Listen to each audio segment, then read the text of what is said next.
Hey everybody, welcome back to our channel. If this is your first time, we are so glad you're here. Today we're going to do a full final review on the Nurture Right 360 incubator by Harris Farms. I just finished my first batch of chicks in this incubator, so we're going to go through the pros, the cons, so that if you're thinking about this incubator and wondering whether it's for you, hopefully this video is going to help. Let's take a look at it. First up, let's take a look at the display.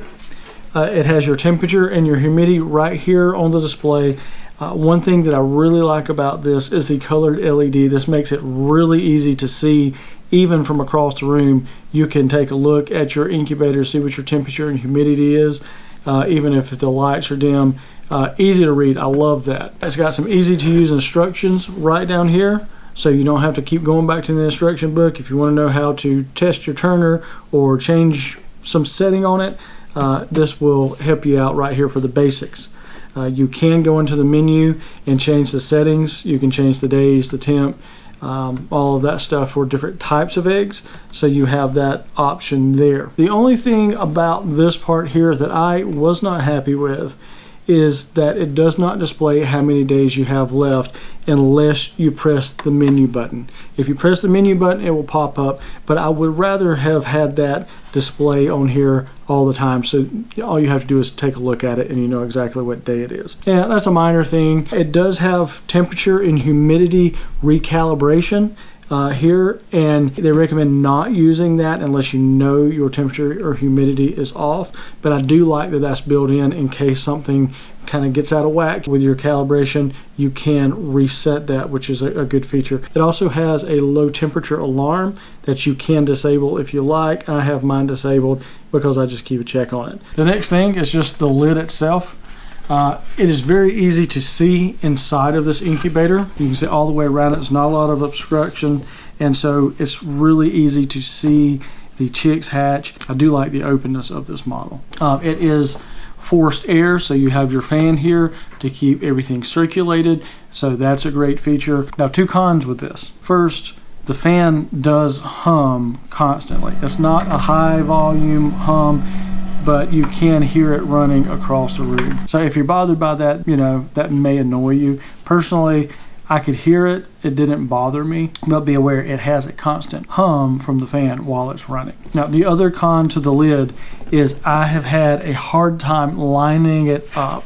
There are pegs here for these little slots to fit into, and for whatever reason, it's difficult to get to line up and sit down on those pegs. If you're not careful, you'll end up with a gap here, which will allow your heat and humidity to escape. For me, that is a con. It just does not fit together like it really ought to. So while we're talking about the lid, let's talk about the candler. The best thing I can say about this candler is it's there.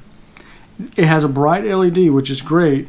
However, the lid being made out of this white plastic lets the light diffuse through the plastic and shine on the outside of your eggshell. So for me, it's almost useless. You can barely see what's happening in there.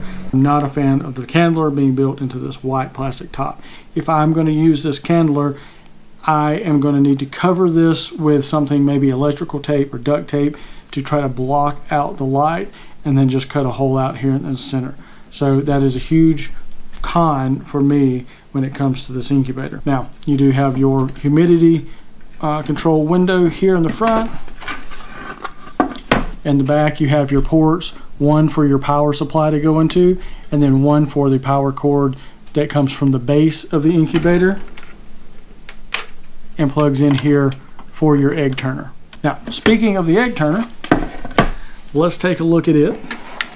So this incubator does come with an automatic stop feature for the egg turner, which means 3 days before your hatch date, this will stop turning the eggs. And at that point, you can just remove it. It all comes out in one single piece. Really convenient. Your eggs will still be laying there. You don't have to take them out of trays. It's going to turn once an hour. And I have to say, this egg turner is absolutely silent. You will not know that it is turning your eggs. So, that being said, how do you know that it's actually working? Well, there's a tester on the lid But what you need to do is take a pencil and draw an X or a circle or some kind of mark on the top of your eggs. That way, as it's moving, you can go back and look and see that the egg has actually turned. Okay, so the cons. First off, right off the bat, you have to have different size trays for different size eggs if you're dealing with really small eggs or really large eggs. I have heard of someone using this tray for the quail eggs, but the recommendation that I've seen from most people, as well as the manufacturer, is that you need to buy the one for quail eggs because this may bust your quail eggs. So that is con number one, and for me, a pretty big con that right off the bat you have to buy accessories for this to be versatile across multiple types of flocks or multiple types of birds. The other thing for me is it requires horizontal hatching. You're going to put your eggs in here with a pointy end facing the center, but they have to be laying on their side. Personally, I prefer to have my eggs vertically. I know that's not the way it normally does in nature, but for me, I have just seemed to have better results if I have my eggs vertical rather than horizontal. And in this case, I don't have that option. I am usually a fan of doing it the way that nature does it, but I just, for me, that's a personal choice. So for you, that might not be a con. Now, the features that everyone always wants to know about: humidity and temperature. Now, what I can say about this incubator is it hatched some eggs. I will say that the humidity and temperature fluctuations on this incubator were more than I'm used to with my other incubator. When I say the temperature had fluctuations, it stayed on 99.5 most of the time, but sometimes I would take a look at it and it might be up to 100. Not a big deal. That's well within the range. It just is, it has more fluctuation that I'm seeing from another incubator that I use. Now, the humidity, on the other hand, I found very difficult to keep steady and to control. It stayed mostly within the range that I was wanting it to, but it was not as consistent as I would like to have seen. I was constantly trying to adjust this to make sure that my levels stayed in range of what I was going for, which for the first 18 days I was shooting for 55 to 60% humidity, and then for the last 3 days I shoot for 75 to 80% humidity.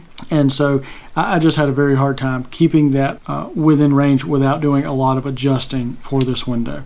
Now, adjusting is easy enough. You've got your water wells here. So for the first 18 days, you fill up well A, and then on the last 3 days, you're going to fill up both A and B. Once you have your water in there, to adjust it, you simply are going to open and close this window.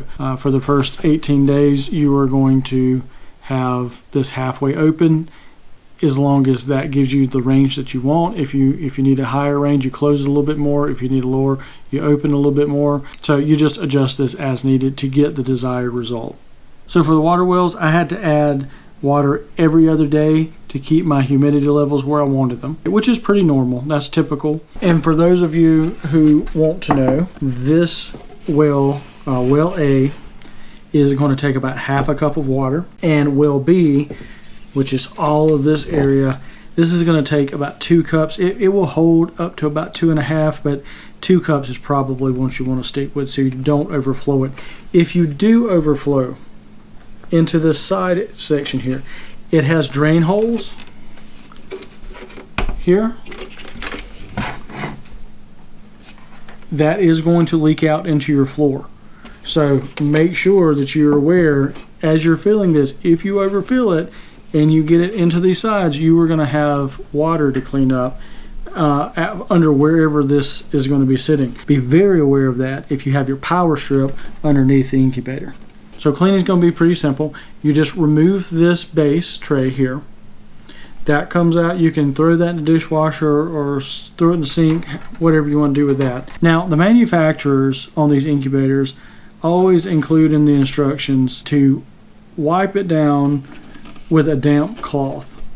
And I have to believe that these people who write the cleaning instructions have never actually hatched chicks in the incubator, because you're not going to clean an incubator with a damp cloth after you see the mess that these chicks make hatching. It's just not going to happen. The great thing about this incubator is that when you're trying to clean it, the motor here, it has an O-ring. I took it apart, checked it out. There's an O-ring that will help keep water from leaking down in there on your motor and liquids from going in on your motor. You cannot submerge this base, but with that O-ring in there, it makes it a lot easier to clean without worrying about getting water in your electrical components. However, this is really difficult to get something down in to clean. Between this shaft and this outer wall here, it's just hard to get something in there. You're going to have something that you can put down in there and clean that out real good. That is a con, but otherwise, washing this out, washing off this base, and then when you're cleaning the lid of an incubator, they will have this down. I don't know if you can see that. I've got some that I left there. They have this feathery down that just gets all over here. So you're going to have to wash this out. Again, you can use a cloth for this, or you can hold it at an angle and then lightly spray it here while you're wiping it. You do not want to get water into your fan or your electrical components here. If you get water on your humidity sensor, you're going to have to let this dry out completely before you plug that back in. Your sensor will give you an error code. So you do not get water on that. You also get the down on this fan.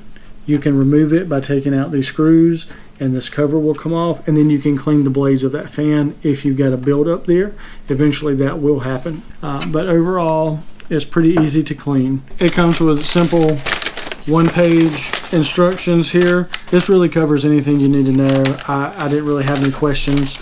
I don't guess that wasn't already covered here. However, I'm used to using incubators, so there may be some obvious stuff that I'm missing. Overall, I think that'll be sufficient for you. Warm-up period for your incubator is recommended by the manufacturer to be 4 to 5 hours to let everything stabilize. I think mine was ready to go probably within a couple of hours, but 4 to 5 is the recommendation based on the manufacturer's instructions for your warm-up period. And then how did it actually do? I had 9 eggs in here, 7 of them hatched, 2 stopped developing somewhere between week 1 and week 2. So I had another incubator as my control, side by side with this one. With that incubator, I've hatched out multiple batches of eggs with a 100% hatch rate. Now, I put, out of 18 eggs, I put 9 in here.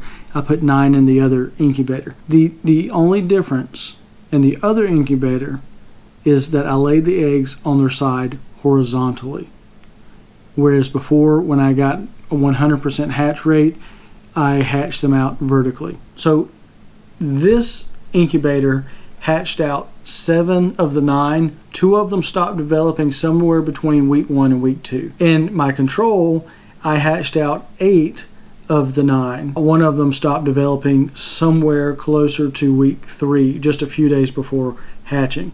Again, the only thing different with that batch is that I had them horizontal. So that one still had a higher hatch rate than with this one, but this one did fine. 7 out of 9 is not fabulous, but it's not bad either. So while it will hatch eggs, I was not very impressed with this incubator. I think it's overpriced for the quality. However, if you think this is still the incubator for you, I will put a link in the description below so you can go check it out on Amazon. However, if you want to see my preference in incubators, check out this side-by-side comparison between the Nurturite 360 and the Mana Pro digital incubator. As always, remember to like, subscribe, turn on notifications, and be sure to follow us so you can see what we're up to next. We'll see you guys next time.